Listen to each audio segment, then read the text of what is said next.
உச்ச நீதிமன்ற தலைமை நீதிபதியை காலணியால் தாக்க முயன்ற சம்பவத்தை கண்டித்து மதுரை மாவட்ட நீதிமன்ற பிரதான வாயிலிலும் மெட்ராஸ் உயர் நீதிமன்ற மதுரை அமர்வின் பிரதான வாயிலும் வழக்கறிஞர்கள் ஆர்ப்பாட்டம் நடத்தி வருகிறார்கள்.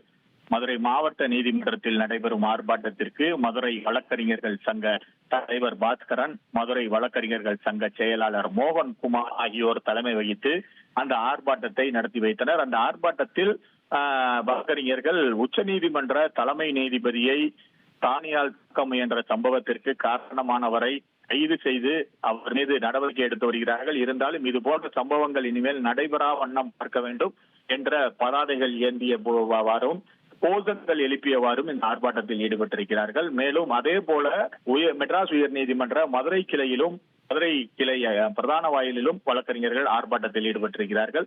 இந்த ஆர்ப்பாட்டத்தில் அதாவது உச்ச நீதிமன்ற தலைமை நீதித்துறைக்கு எதிராக பங்கம் விளைவிக்கக்கூடிய செயல்களை செய்யக்கூடாது என வழக்கறிஞர்கள் சங்கத்தின் சார்பாக மதுரை வழக்கறிஞர்கள் வழக்கறிஞர் செயலாளர் மோகன்குமார், தலைவர் பாஸ்கரன் ஆகியோர் தலைமையில் தொடர்ந்து ஆர்ப்பாட்டம் நடத்தி வருகிறார்கள்.